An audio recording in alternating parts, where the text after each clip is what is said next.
But today I'll be doing predictions for 4 games of this week's college football season. So starting with the biggest game of this week, Georgia at Texas. So I think this is going to be a good game. And if you think just because that Georgia has been inconsistent this year and hasn't looked as good as they were supposed to, that they won't compete in this game, you're going to be in for a surprise because I think that they're going to be ready for this game. But Texas, to me, has looked like a more consistent team than Georgia this year. They've really looked like probably the most consistent team in the country this year. So with coaching in this game, of course, both teams are in great shape. If I was to rank head coaches right now, I would rank Kirby Smart ahead of Steve Sarkisian because he has more overall success. But Steve Sarkisian has now become one of the best coaches in the country, a top 10 head coach for sure. But he didn't really become a great head coach until last season. And with Kirby Smart, he had one average season when he first got hired at Georgia, but since then, they've been good and usually been great. But these are two of the best assistant coaches that Nick Saban ever had at Alabama going against each other. So that's interesting. Of course, I think Kirby Smart is the best assistant coach Nick Saban ever had, but Steve Sarkisian was a great offensive coordinator for him at Alabama.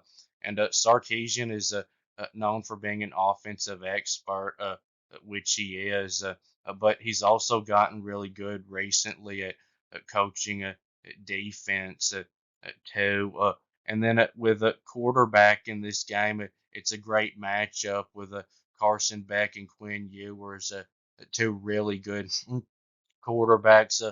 Both quarterbacks are not very good runners. They're both quarterbacks that I would consider to be pretty much only pocket passers. Now Quinn Ewers, I think, is a little bit better of a runner than Carson Beck is, and I'd probably say Carson Beck is a little bit better in the pocket than Quinn Ewers is. But overall, I'd say both teams are about even at quarterback. Carson Beck has been struggling some with turnovers this year. He turned the ball over 4 times against Alabama, and then he threw 2 interceptions against Mississippi State. And if he does turnovers in this game, I don't think Georgia really has much of a chance at all of winning. And good news for Georgia in this game compared to when they played Alabama is that Jalen Milroe, killed them with his quarterback runs in that game. But with Quinn Ewers, they won't really have to worry about those designed quarterback runs. But Carson Beck is about as good as it gets in the pocket, and he can make even the really good secondary struggle if he has time to read the defenses. And the same with Quinn Ewers. And Texas's defense is, I think, really good this year, but their secondary hasn't really been tested yet. And as good as their defense was last year, it was their front seven that made them look good. Their secondary was actually bad last year.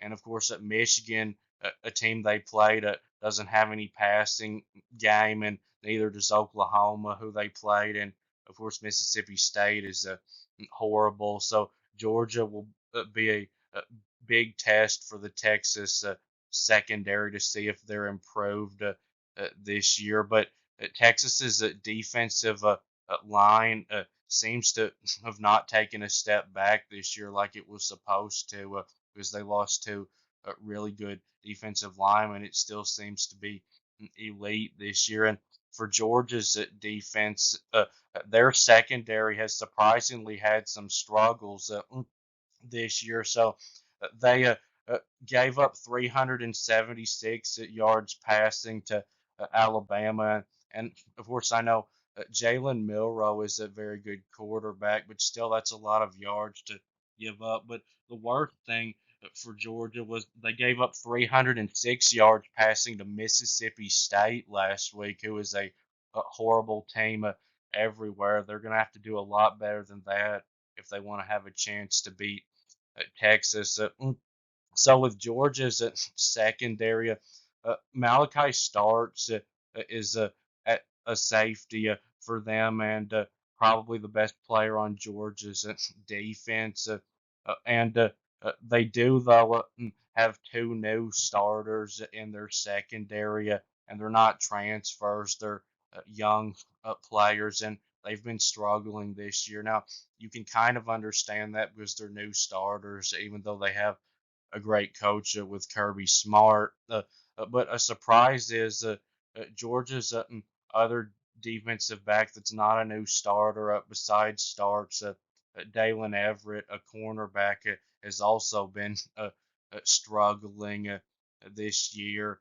But each team has a great linebacker. Uh, Texas has Anthony Hill, who has become one of the best linebackers in college football. Uh, After having a great freshman season last year, he's become even better this year. And then, of course, Georgia's got an elite linebacker with Smile Munden. And then Georgia's defensive line actually hasn't seemed to be as good as it has been in the past with Kirby Smart. Now, a problem for them has been their best defensive lineman and pass rusher, Michael Williams, who's been a great player for them since 2022. Hasn't really been healthy this season. He got hurt in the opener and missed a couple of games, and then he returned for the Alabama game, but hasn't been able to do much since he's been back. They really need him to get going in this game for them to have a good chance to win. And Texas seems to have the advantage at the line of scrimmage actually in this game. Their defensive line looks better so far than Georgia's has, and so does their offensive line. Georgia's offensive line hasn't been as good as I thought it would be so far this season. Of course, they've still got a lot of talent, but Texas does too. And their offensive line may actually be the best in the country this year. It's for sure one of the best, and it's a very experienced offensive line. And then at wide receiver in this game, both teams have some good wide receivers, but really neither one has an elite wide receiver that every defensive coordinator would have nightmares over.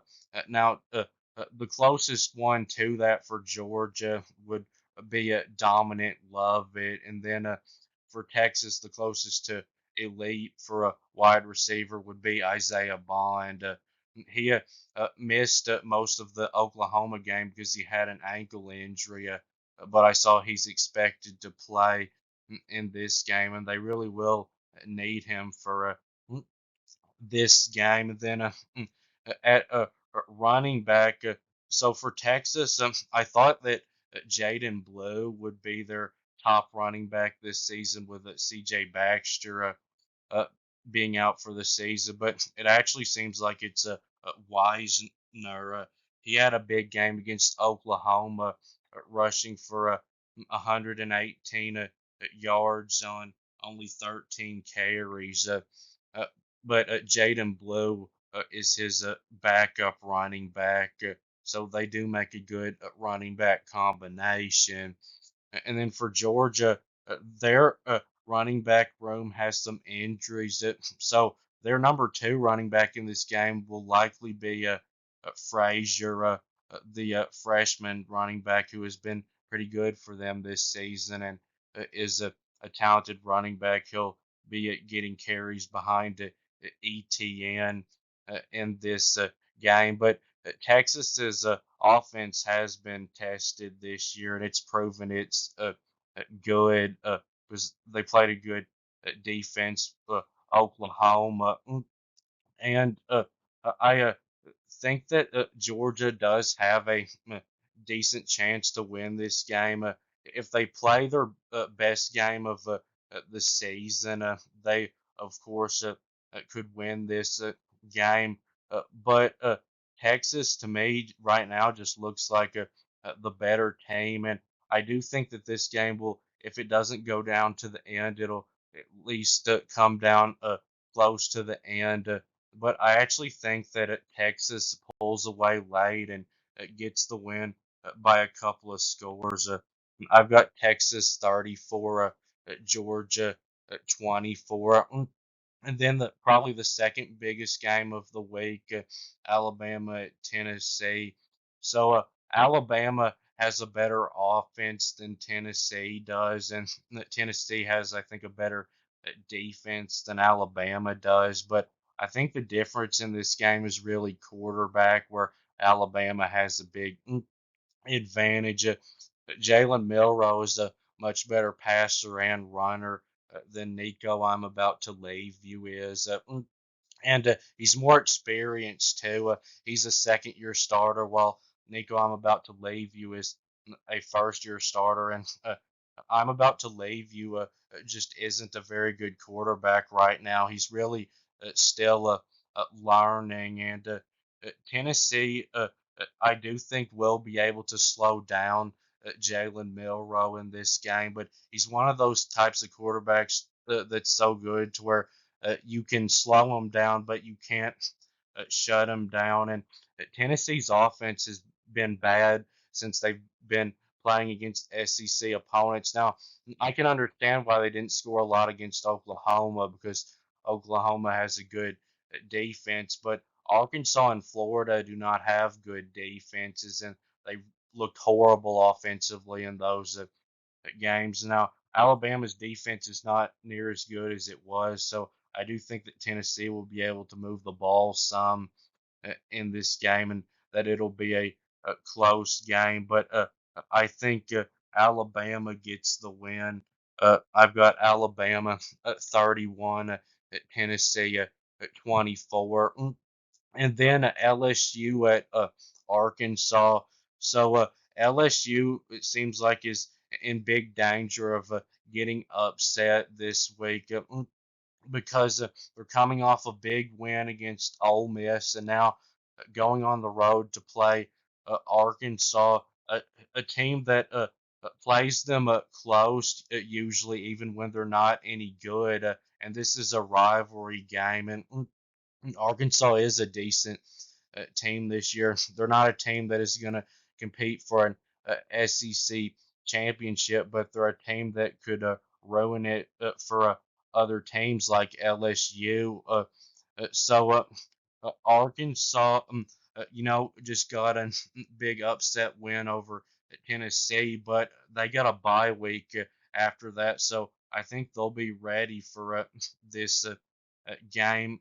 And I think it's going to be really close. I wouldn't be surprised if Arkansas pulled the upset, but I think LSU gets it done because they are the more talented team, and they are the better coach team. Brian Kelly is a really good coach. I think a much better coach than Sam Pittman is. Now, I know Brian Kelly has struggled a lot in the big games, but in games like this, he rarely loses. I've got the LSU getting the win over Arkansas 31 to 27, and then now Miami at Louisville.